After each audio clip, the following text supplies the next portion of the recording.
Good evening, everyone. Thank you so much for being here. My name is Rakashi Chand, and I am the Reading Room Supervisor at the Massachusetts Historical Society. I'm delighted to have you join us this evening for a talk considering cultural practices for Asian American and Pacific Islander diaspora people who have created lives in Massachusetts. And we are going to be exploring many different aspects of that and the histories that brought us all here. At the MHS, we host a variety of events that delve into the complexities of history and encourage people to share their observations, interpretations, and ideas. We are able to do so because of the support provided from friends like you. Visit our website to learn more about our programs and how to support us. This evening, I am honored to welcome Lisong, Harleen Singh, and Tuyet Tran. Please welcome our panelists to the stage.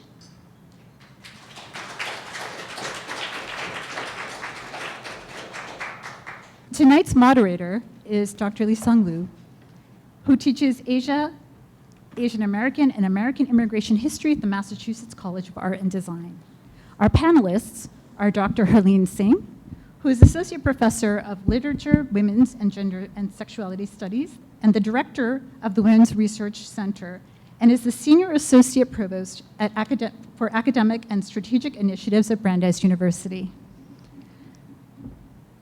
Our other panelist is Tuyet Tran, who is a community social worker and advocate who has spent most of her life building community and advocating for immigrants and refugees. She is the Executive Director of the Southeast Asian Coalition.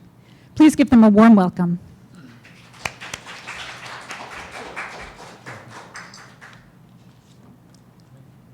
Wonderful, thanks. Yeah, thank you, Rakashi, for inviting us to this wonderful event. So I would like to start with Harleen's story.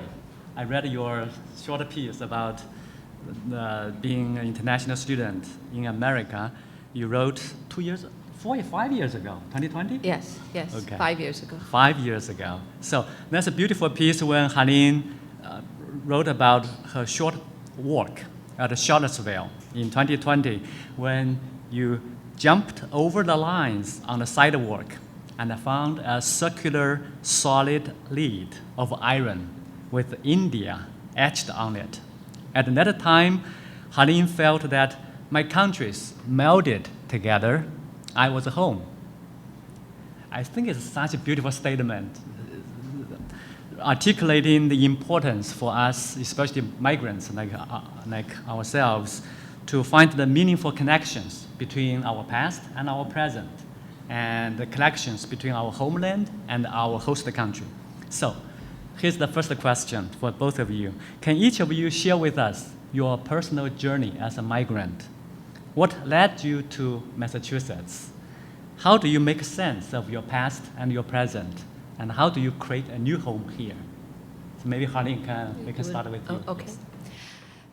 Good evening, everyone. I'm really pleased to be here. Thank you so much to Rakashi and everybody else who put this panel together. It's really a privilege and honor to be here with all of you this evening, especially now that the rain seems to have cleared and there's some sun in the sky. It feels like we might be in May soon. The story that you're talking about is really, it goes back 30-some years when I came to this country as an international student. And I was walking down the street. I came to this country. Things are very different when you're in Boston, but I came to this country, to Virginia. And it wasn't the Virginia of now. It was Virginia 30 years ago, and it was not quite the cosmopolitan area that you all are used to here. And of course, like everybody else, we all, oftentimes the story of the immigrant is a story of earning something, winning something, being able to make it, achieving. It's a story of merit. But every immigrant story is also a story of loss. You gain a world, but you also lose one. And so for me, it was lonely. It was alienating. I was by myself. I was 18 years old, and I had a scholarship and a visa, and I had come to this country. And walking down the street, I was just jumping the lines on each of those slabs, and I suddenly came across a manhole cover on top of a sewer, and it said, India. I was completely astonished because it made no sense to me. But just for that brief moment to be there, just seeing India on a manhole cover made me feel like I was home. I didn't have to leave something behind to find something here, that I could, in fact, bring both of those things together. And that's really what the story was about. I do want to say that when you use the word migrant, I want to say that I come from a fair deal of privilege, being able to be educated, being able to come on a scholarship, to have legal status and a visa in this country. All those to me are markers of privilege. Many people come here without any of that, and I feel that I really had an advantage. So we are not all alone in the same way. A migrant coming here with very little, with undocumented status, with really nothing no social capital, no educational capital, and really nothing here, no structural support. I had a university, I had other places to support me. I think that's being alone in a very different way from my kind of loneliness.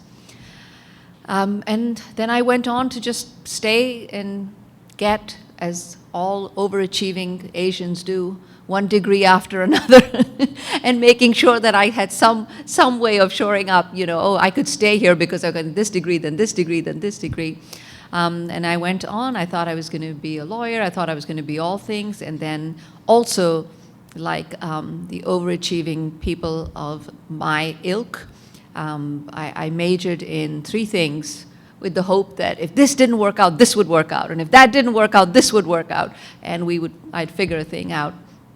But eventually, I ended up getting a degree in literature, in English, and that's what I got my doctorate in. And then I came to Boston to work at Brandeis University.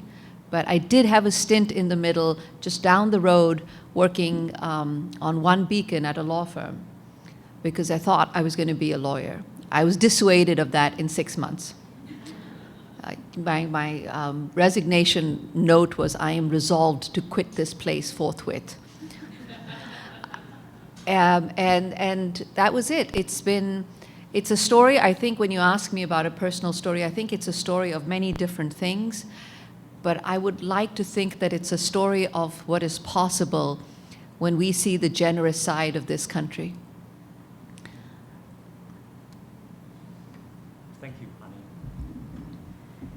Thank you so much, Rikashi, for inviting me here today. I came here when I was 7 years old as a refugee, one of the first boat people, 50 years ago. We just celebrated our 50th anniversary of the fall of Saigon. I came with my sisters, and they raised me. We ended up, just hopping around and ended up in sort of the panhandle of Florida. How many people have been to so at the time when we were there, you could still see signs that say for blacks and whites, right? So from different side of the railroads and the bathrooms and all those things. And I went from, if we moved from one side to the other, I would be in a white school and then I would be in a black school. So that was my growing up, and then we move around a little bit more. And so then eventually, just so you know, my sisters, the oldest was 18, and the next 2 were, I think, 16 and 15. So, they think they did a great job raising me. I question that, but most people agree with them that they did a great job. Most of my life really was about just really just living, and part of living meant looking around and seeing if there are needs. For example, there were a lot of things that happened to refugees who came over. My sisters didn't speak English. Some of them still don't speak English very well. I learned very quickly, but I think part of the learning was really about what drove me and drives me to this day is about how do I help people who struggle the way I did, or my family did, and who have less than I do. And so I became a social worker. First in my family to graduate from college. It took the sister next to me 10 years later to graduate with her BA. It took me 4 years to complete my BA and my master's degree, mainly because I was very quick at learning. And I was very good at storytelling also, and the way I study. I will disclose nowadays, because I didn't then, was I read the first chapter, the middle, and the last chapter, and I could pick up things very quickly. Professors, I'm very sorry. So that was my story, and I became a social worker, and my whole life has been about that, is really creating opportunities for people who don't have much, who have behavioral health issues, meaning severe mental illness, and then currently running an agency that provides services to immigrants and refugees, and of course dealing with all the craziness out there that is just absolutely terrible. But that's my story. That's an incredible story. Yeah. Thank you. Thank you. Thank you. Thank you. Thank you, I Bud. think you should just ask them No. here, and you should just Every story is important. It Next might one. be important, but it's not as incredible as the other. Yours is wonderful. Thank you. Thank you. For the next one, we will start with Tuyet, if you don't mind. I read your web page of your organization. So many wonderful programs in there, great community service. Thank you so much. And one of the major goals of your organization, as is listed online, says is to promote and embrace the cultural heritage of the many Southeast Asian cultures. So why is it important to preserve and promote our cultural heritage as a community, at the community level? And what are the best ways to do it? I know you have done that for so many years. And have you noticed any changes over time for our community to adjust? So how to balance this need to preserve our cultural heritage, but also the need to adapt to our new land?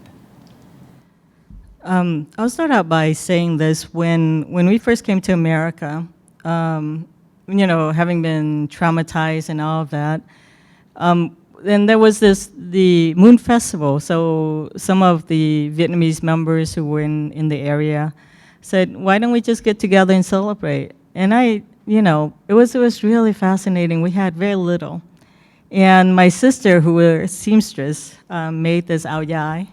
And I can't fit it in it anymore, so I can't wear it today. But and when we went and just listened to somebody play the guitar, and then they made mooncakes from home and brought it, it just like made me feel so, I think, so happy. And so as I went through life, and as you are aware of in your teenage years, you go through these moments of like, well, geez, I really don't want to have anything to do with my family.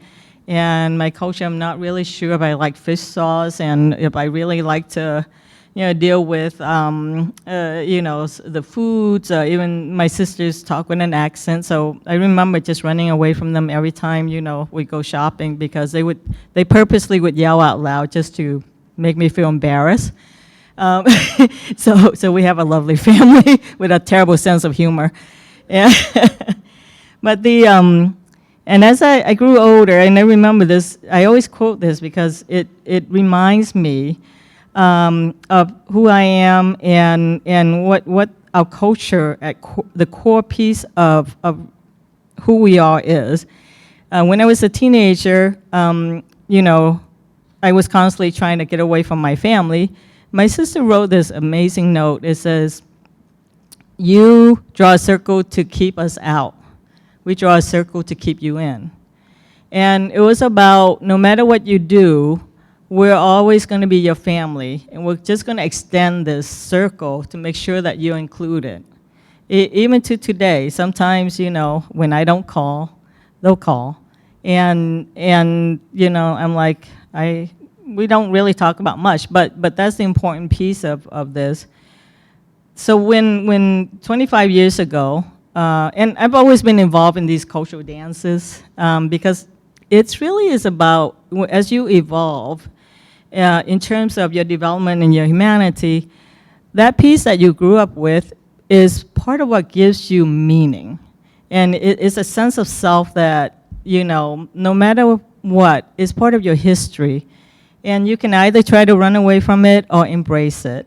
And so I choose to embrace that. And I learned in my early adulthood that it's okay to look at it from a realistic, honest perspective and say, there are things I love about my culture, there are things I really dislike. And it's okay to embrace all of that because it formed me. It doesn't mean I have to practice it, but it formed me in the way that I am. And so 25 years ago, when I helped to form the organization, you know, we developed the first Southeast Asian festival. And it was really about giving people a chance to come and have a voice and be able to celebrate their culture with pride. And so we started out with only a few groups, and now last year we had 300 performers from the age of 2 to 85. But it's just amazing to see how you know, people feel when they come and talk about it, dressed in traditional clothes, and you know, and it's just the food and just celebrating. So you know, for me, it's just about who we are, and I think it's about when we show pride in who we are, it takes away from this outward racism and all the ism that we experience, and so it's important to continue to do that. Thank you. Harleen, do you want to add anything? Sure. I would like to add that maybe I'll take it a little bit away from our stories to just say that we seem to use the word culture in a way as if we understand it. No. Most of us have a real difficult time being able to describe what our culture is, who we are, as you said, and so eloquently that, you know, there are things you love about your culture and who you are, and there are things you hate about it as well.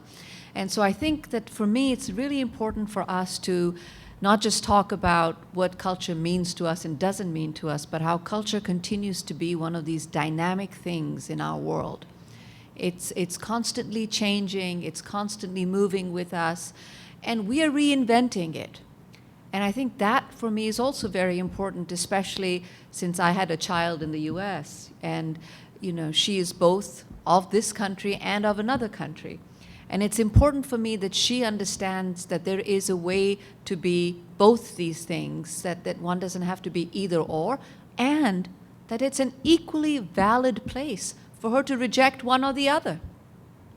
That she should be, what is the point of me being in a place called the United States of America with free expression for now, that I would have to put on her the burden of a culture. And she should be able to make her choices as she sees fit and moves forward. So I think it's very important for me that we understand how this thing that we think is culture is carried within us. And the other thing I want to say about race and culture is that there is a way in which we think that there are particular kinds of people and communities who carry culture with them, and others whose culture did not somehow carry with them. So for example, every wave of immigrants in this country, whether of color or not, whether from Asia or not, have carried with them a certain kind of culture. But this country has also made it easy for some to be able to leave that culture behind and move into an assimilated whole without the hyphenated aspect of it. It doesn't make it simple for everybody in this country to be able to move beyond your culture. So for me, it's important that we also have this critical view of culture as something that isn't just about celebrating who we are, which it is for me. As someone who, guilty as charged, as a professor of literature, it's very, very important for me that my family and my child speak our language. I would not know how to parent in another one because I grew up in India. I came in a way fully formed with a particular kind of culture, but then was liberated in some ways to be able to think about that culture, not just as a burden I tried to escape or something I had to protect and carry with me everywhere, but as something dynamic, changing, just as we are as human beings, something that could move with me, something that I could carry, but I could also leave behind. And as every new generation comes our way, it helps me look at what I thought was my culture and begin to look at it anew. So I think it's very important to have that sense of culture, which is both something we want to protect and carry with us, but also something that needs to be open to dissent and criticism and movement.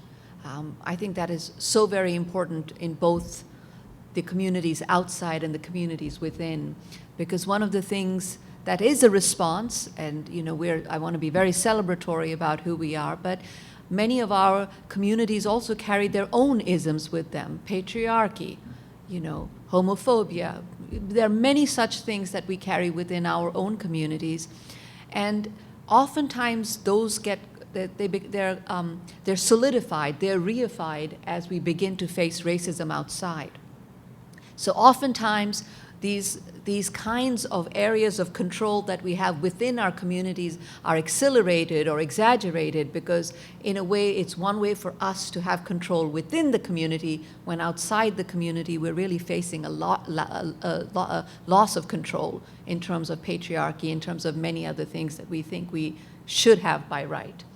So because of that, I think it's very important for me. I mean, in the recent elections, I think it should be sobering and wake-up call for all of us, the kinds of gains that were made in which the immigrant groups on certain kinds of politics. And I think that we have to celebrate ourselves, but we also need to really take a good look at ourselves with some unjaundiced eyes. Mm-hmm. That's wonderful. That really shows culture is never a static, a fixed thing. And that way everyone has this role that we can play in reinventing it, keeping our cultural heritage, but also remaking it in our daily life. And in the immigration studies field, of course, the earliest literature is about uprooted, right? Oscar Handling in the 1950s. But then people would talk about the transplanted and this hybrid. So I think we need to celebrate and be proud of our hybrid identity. So the next question, we touched upon this earlier, is about the diversity, different experiences, even within ourselves, our own community, AAPI community. And I checked the statistics, in fact. The AAPI community is one of the fastest growing racial groups in the country. In Massachusetts, according to the 2000 census, we grew about 45%, the growth rate. So from 2010 to 2020. And that 45% increase was the highest among all the racial groups. But in that process, we have also seen increasing diversity within our community in socioeconomic status, in our political affiliations, and in our cultural, linguistic traditions, etc. So how to address this different needs of our community members, our different experience, different needs, while remembering our common background, and to foster a strong collective voice as AAPI community. How do you approach this in your professional work and in your community life? For me, it's pretty complex. We also welcome newcomers, so we have communities, Afghanistan communities, coming into our Center for different types of services, ESL and other things. And it's kind of fascinating in a way, because within also Southeast Asians, there are different religious beliefs and different immigration history.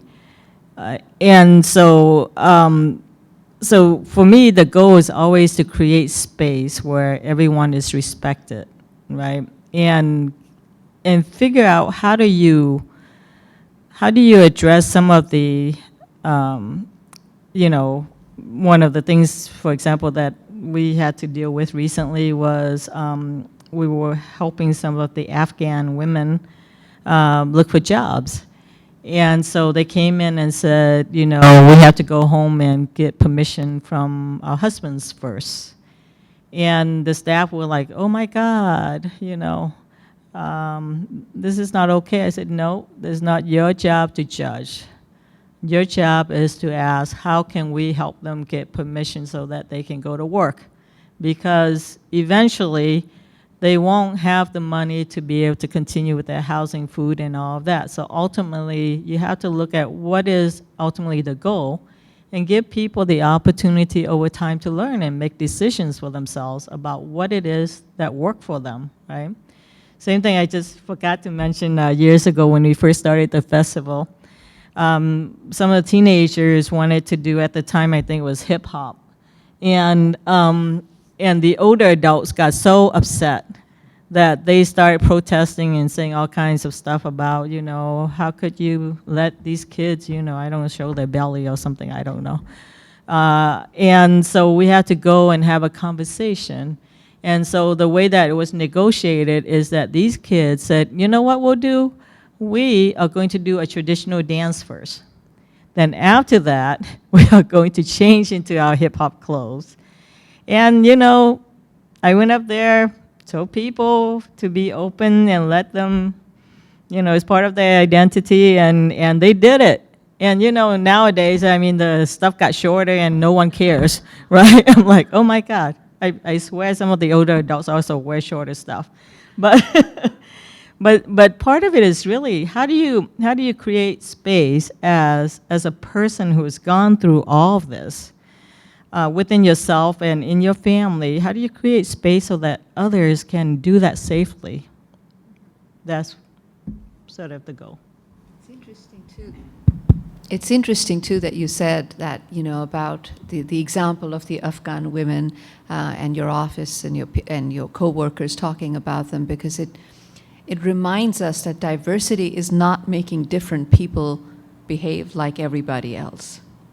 Right? Diversity is not that we accept people from all kinds of different ways of being in the world, but in the end, we want them to be like us.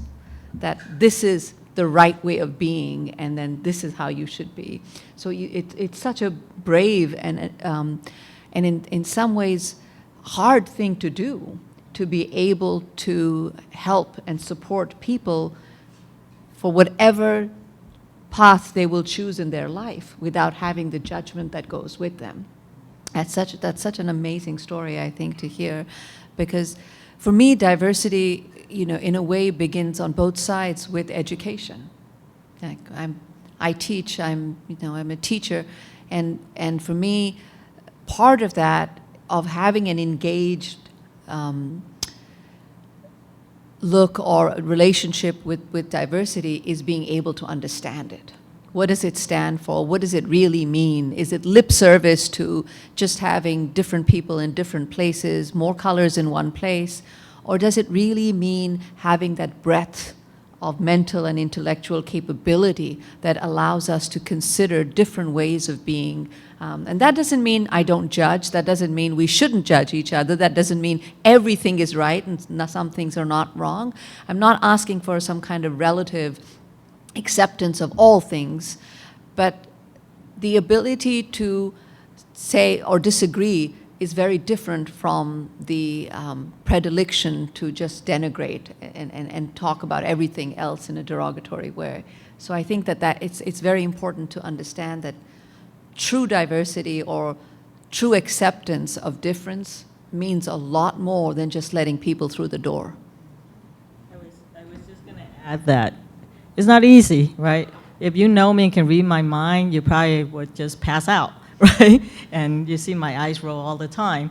But I think it's being able to be okay with your own thought process, but take your time and go, okay, this is not about you, right?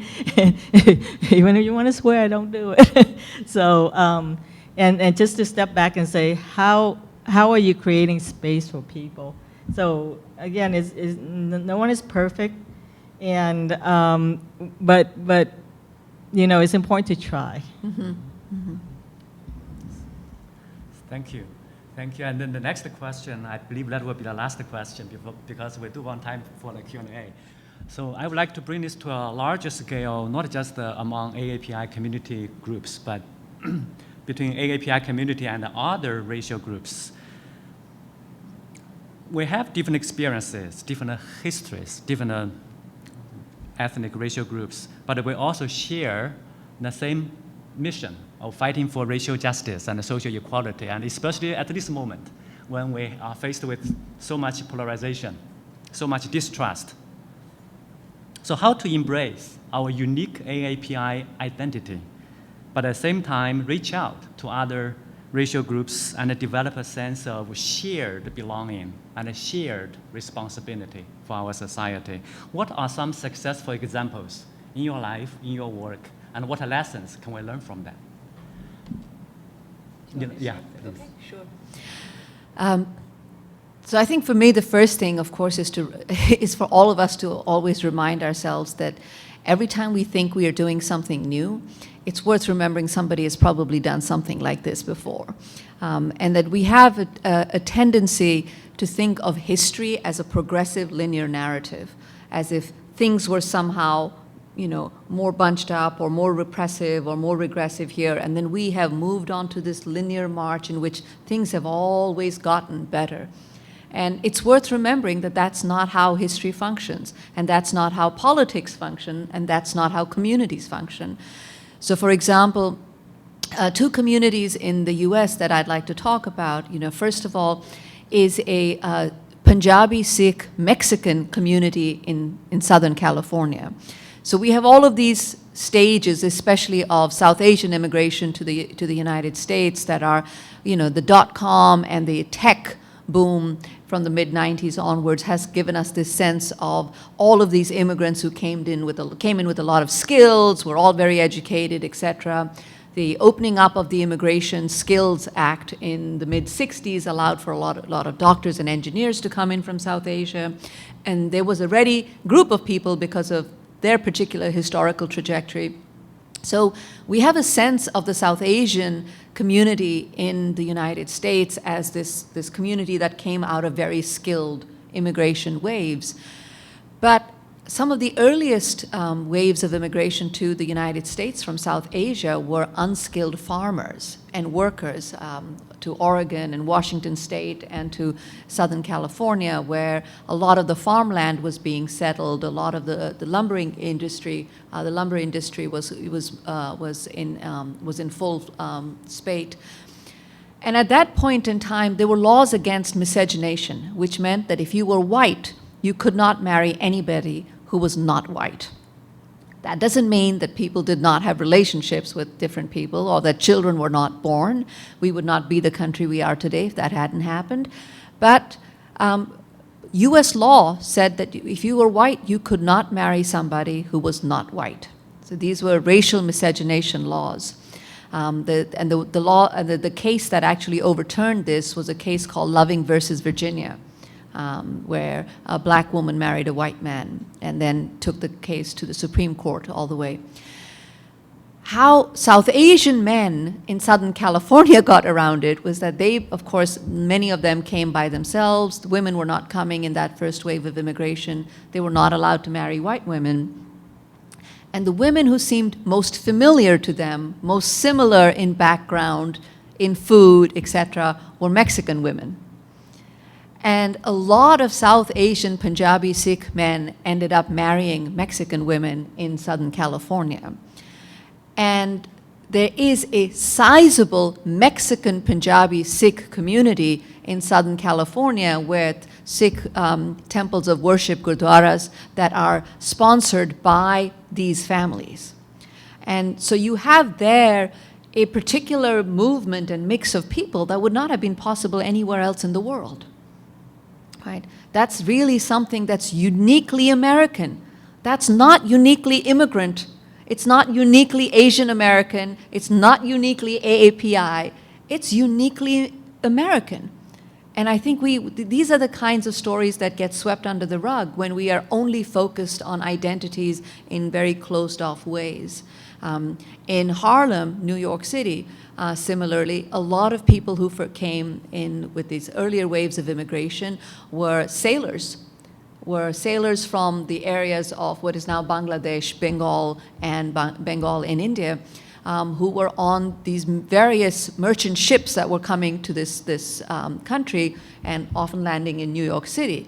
And similarly, they, of course, were not allowed to date or marry white women, and so they dated a lot of women or had relationships with women here, and usually it was men coming, so it was a male and female relationship. And it ended up that in Harlem, one of the groups that again had a similar background, similar, in many different ways, were Puerto Rican women. And so what you have in New York City are areas that are known as Bengali Harlem, because these Bangladeshi and Bengali men ended up marrying a lot of Puerto Rican women, and so you have this Bengali Puerto Rican community. To me, these stories are really worth telling because we, again, as I said earlier about culture as this thing that's not closed off but is dynamic and should be allowed to breathe and be itself. I mean, these are two examples of how amazingly vibrant, stories can be if they're allowed to be. And these are both stories that in a way happened because of laws that prevented people from marrying whomever they wanted. But those are two examples that I think are important for me to bring out about this diversity. Great stories. Thank you. I think for me, what you demonstrated was the importance of learning history and learning about how certain laws evolve. The piece, I think in my personal life and at work, I sort of think about how important it is to listen to different voices without judgment. I'm not saying that it doesn't happen in my head, but to take the stance of, even if people say things that are offensive, and even if people say things that, you don't agree with, you have to be willing to listen if you want to move forward in that relationship or in that community. When we first came to America, one of my sisters moved to Louisiana, and I'm not sure how many people have heard about the Vietnamese community in Louisiana. So Louisiana is really fascinating. A group of Vietnamese people who were mostly fishermen from a particular village in Vietnam, really, when they came to this country, sort of moved together to this area in Louisiana because it was near the ocean, you could continue fishing, and it was primarily a Catholic community. So if you were to walk into this area in Louisiana, you would think that you just went back to the villages in Vietnam. This was really interesting because when I visited Vietnam and went to the same village, that village has evolved, has changed. And yet here, it sort of is like history standing still. And I remember every time I went to visit my sister, and her family structure was very patriarchal. Her husband says something, everybody listens.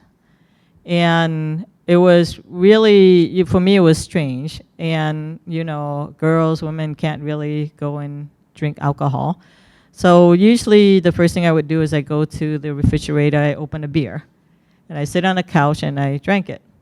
And he would say something about it, and my sister said, but she's not from here. I'm like, thank you. But it challenged sort of that particular status. And so what, for me, it meant that really I had 6 older sisters, and they all had different ways of looking at things. And some of them voted for someone that I really disagree with in the last election.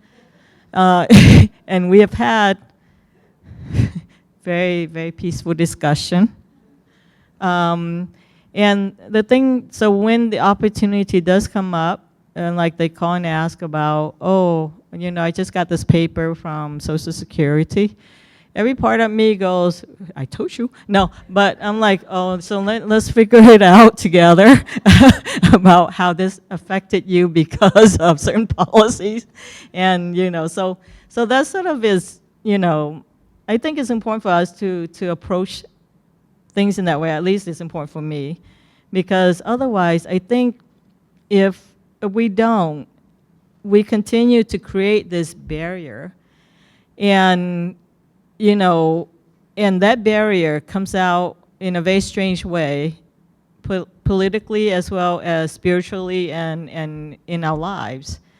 And it's all part of, I think, people not listening to differences, I think, of opinions and approaches and values, and trying to figure out what is it that you can kind of negotiate about. So. Thank you so much. Yeah, I was struck by the statement when you said let a culture breathe. And then I think for people, let people to communicate, to understand each other, find the common ground for the common good. All right, now we would like to open it up. We have about 8 to 10 minutes, I guess, for Q&A. So please.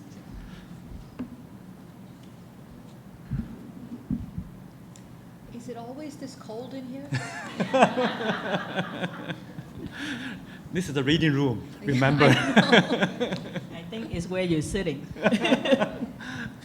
Okay, please. It's a historical tradition in here to turn the blowers up high so everybody's freezing during an event. So welcome to the tradition. Thank you.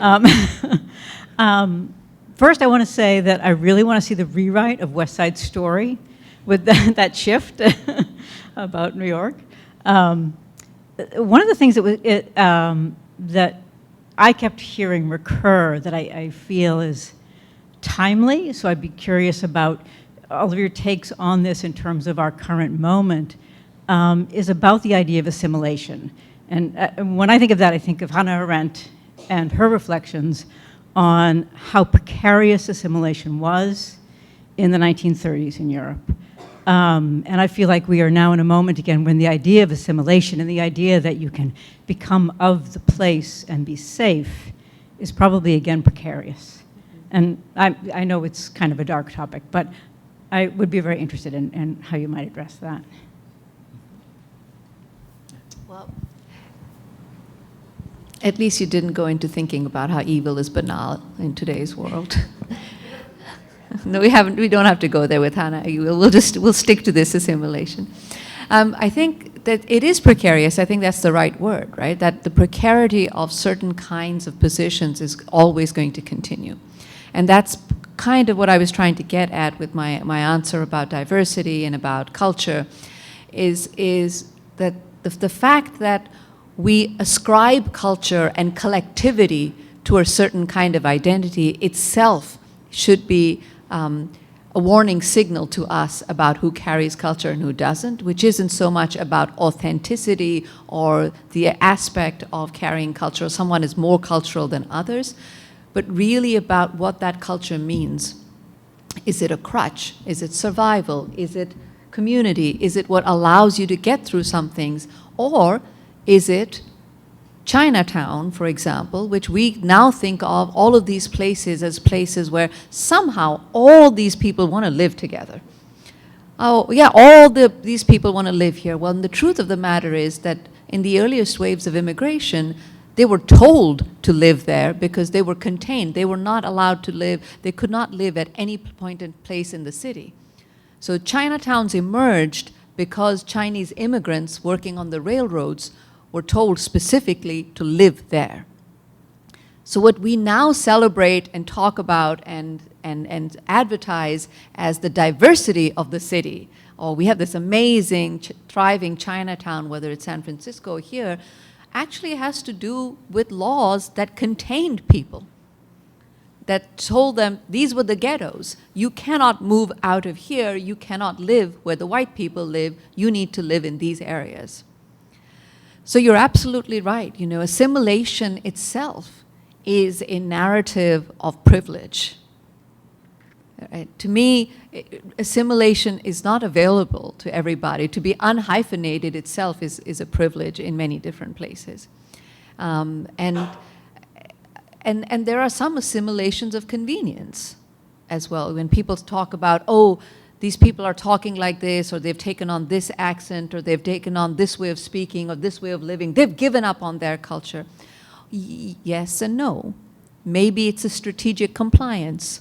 When you realize that the advantage to being this way is what gives you a better life, that's not giving up on your culture. That's a strategic move. And I think that that's what's important. It's the precarity of assimilation, but it's also how assimilation is understood by many different people who engage with it in different ways. Every time I hear the word assimilation, I can only think of ass as the first word. And then the second thing My is... teenager loves it. Yes, yes. The other thing is, how many Star Trek fans do we have here? All. Right? Yeah, so I could only think of, is it the Borg? Oh, yeah. Yeah, and I'm like, that is just so unsexy, right? I mean, who walks around looking like that? And so, and for some reason, I can't get it out of my head. And so, you know, I always think about, sort of it's like when some of my sisters and their friends always make these comments about, oh, she's not married. And number one, none of your business. But the other thing is, so I always say, oh, that's wonderful that you're married. Are you happy? And then the conversation ends, right? And because that is part of what people are used to, that's part of what they believe to be the life that should be. So I would say, why would you want people to be like you? Why would you want everybody to be the same, right? Imagine seeing the same darn thing, the same person over and over again, saying the same thing, eating the same food. I'm sorry. Now I'm now getting very tired saying these things. But that was part of what we were asked to do when we came here, right? You need to lose your accent. You need to dress a certain way. And that worked for me when I was a teenager until my early adulthood, but it also made me miss half of me. And so, you know, and that's what I try to say to people nowadays. I mean, as much as I love myself, do I really want to see 5 other people that are like me? No. Do I really want to be sort of, I guess the way that I always approach it is, are you happy living other people's lives just so you are similar to them, just so that you're the same? And so I think just celebrating different cultures, just allowing people space to do different things is what, for me, is a way of really maybe countering that.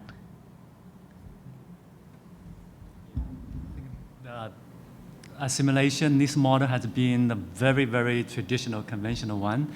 And this reminded us of the Zangaware, Israel Zangaware's play more than 100 years ago, Melting Pot. And that's when the concept of melting pot became popular. And the question is, melting into what, right? Into a culture represented by dominant one, like the WASP one, white Anglo-Saxon Protestant culture, or melt into a culture more inclusive, more tolerant to each other, more diverse, and more interesting. And the culture itself should not be confined to one single dimension, one single identity. So if that's the case, then I would prefer assimilating into that. Rakashi, do you think we have time for another question? We should stop here because it's already 6. I think we have a dancer waiting who will be far more exciting and more interesting than anything we can say. Well, then please join me in thanking our speakers for this wonderful, wonderful sharing of your stories and your important perspectives. And I also want to highlight with my privilege as the moderator that please take the best advantage of the Massachusetts Historical Society. It's the nation's first historical society. and it's one of the greatest repositories of culture, life. Personally, I also benefited from it with my archival research, so I really, really encourage everybody to do that more often. Come here more often. Now I would like to turn it over to Rakashi, please. Thank you so much. Thank you to our panelists. A warm round of applause for each of you. Thank you so much for being here. And thank you, Lisong, for giving us that cue. Please do come back to do research, to come to more programs. And we do have collection material that is available. It's just a sample of what exists here at the Massachusetts Historical Society. We do have those in cases in the back of the room. So when we do finish up, please do take a walk around, and there are members of the staff available to answer questions, such as myself. So if you are interested, we'll be happy to tell you more about the collection items on display. And we do have so much more. This is just the tip of the iceberg. So now we have a very special performance. We are going to be welcoming Ria Wadhwani to the stage, and which is going to be right over here, right in front of where our panel was. Ria is someone who is, I've seen her grow up, so it's very special that she's dancing for us today. Her cultural roots have been blooming. She's been studying Bharatanatyam since she was 5 years old, under the tutelage of Guru Anandani Chandra Sekhar. And she's going to give us an explanation of the performance she is about to do. So please welcome Ria to the stage.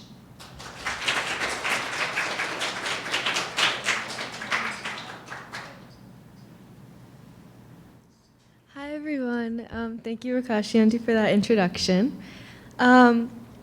So to give a little background, Bharatanatyam is the oldest classical dance style of India and remains to be one of the most popular art forms today. It is a combination of bhava, which means expression, raga, which means melody, and thala, which means rhythm, along with natya, which is the art of theater or drama. Like ballet, it requires many years of study and the perfection of 108 basic steps called adavus. Today I will begin with a piece called Bhumi Mangalam, which essentially means blessings of the earth. This spiritual hymn, with music by the late great Indian sitar player, Pandit Ravi Shankar, invokes the elements of the universe: earth, water, fire, wind, sky, sun, moon, and planets.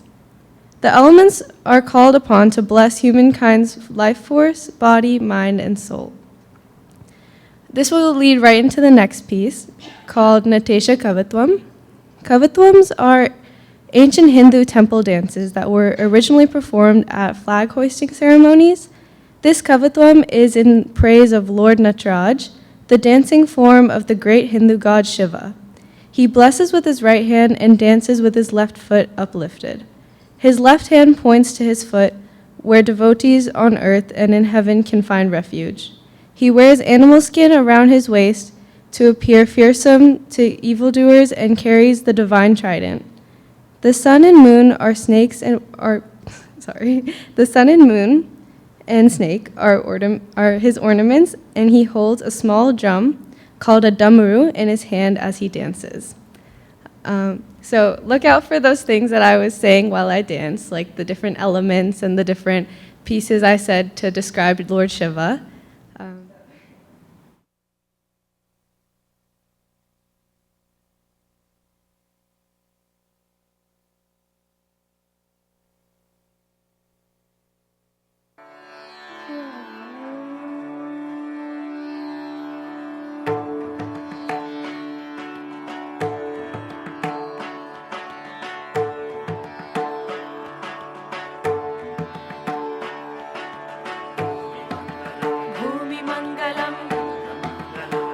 Mangalam, Agni Mangalam, Vayu Mangalam, Gagana Mangalam, Surya Mangalam, Chandra Mangalam, Jagat Mangalam, Jiva Mangalam, Deha Mangalam, Mano Mangalam, Atma Mangalam, Sarva Mangalam, Bhavatu Bhavatu Bhavatu, Sarva Mangalam Bhavatu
Shreya, that was absolutely beautiful. Thank you all for being here this evening. We truly appreciate it. Please enjoy viewing the items that we do have on display.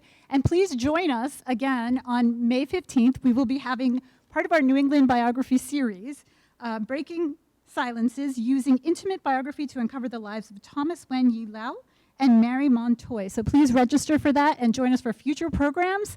And thank you and have a wonderful evening.